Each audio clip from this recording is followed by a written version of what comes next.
On Thursday in Dayton, the Jackson volleyball team will play at Wright State in the Division I state semifinal. The game will take place at noon and against Cleveland St. Joseph Academy.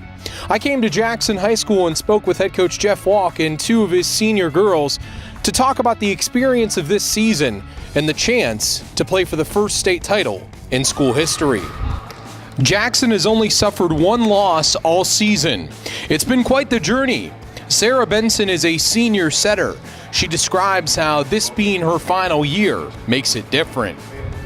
Since July, when we were first considered seniors, it's just been a little reminder in the back of our heads, any of these games could be our last. Once the tournament starts, it's one and done, and you just don't really get it back. So I think the mentality for us is just, you have to leave everything on the floor. You can't live with any regrets because you won't get it back. You don't have, there's always next year. You don't have that anymore.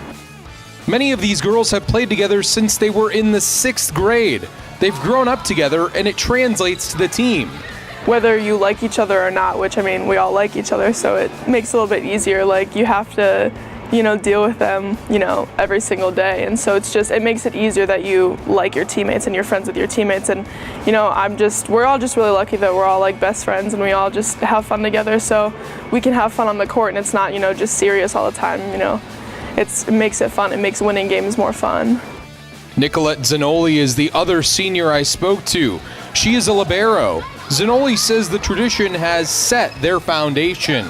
We looked up to girls like Paige Hill and Kristen Cardwell, a bunch of players who played collegiately and who went down to Dayton when they were older. So we watched them play, and then we grew up with that goal in our mind. We looked up to them. We said we want to do that one day. So we've been working towards that since we were in 6th grade, and now here we are. And it's kind of crazy to think that this is our last chance to do it, but that program, the atmosphere that we grow up in, it just puts everything together.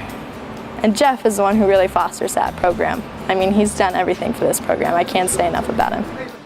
Zanolli mentioned Coach Walck. He has been to Dayton too many times to count, but never won. For him, this group is a bit different. I've been blessed with some big, giant teams and expected to go to state, and we went. This team, probably the smallest Division I team that'll be down at state this year. We don't have any 6-footers, which is unusual. We're the largest school in Stark County. We don't even have a 6-footer on our team.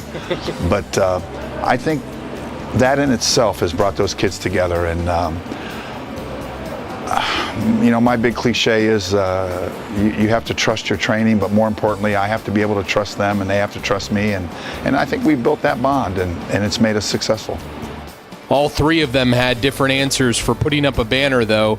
From Sarah, that's the ultimate goal, and I think it would just be awesome to finally get over that hump of winning a state championship and doing it for the girls, how the boys have done the past. Last year they got 2, and they have 4 banners up there, and I think it's just always been the goal, and it would just mean the world. I think everybody's working for it, and we all want it so bad. To Nickolette, who says the recent success from the boys in basketball and baseball pushes them. Oh yeah, they're going to have to adjust those and make some room, hopefully.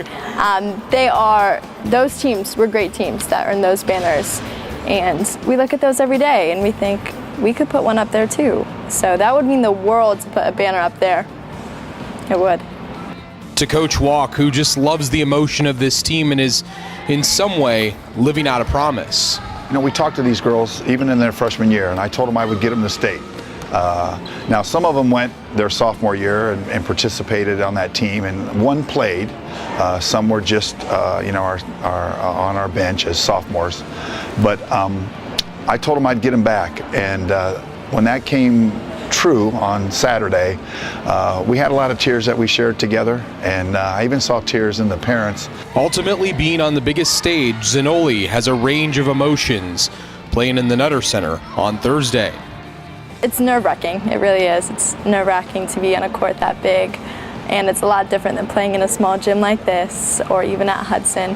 But it's exciting, it's a once-in-a-lifetime opportunity, and you don't get that back. A chance for any team to hang a banner would be special. The winner of this game between Jackson and St. Joseph Academy will take on the winner of the game between Dublin Kaufman and Cincinnati Ursuline Academy. That game will be played on Saturday if the Polar Bears are able to reach. For WHBC Sports, I'm Jon Bozeka.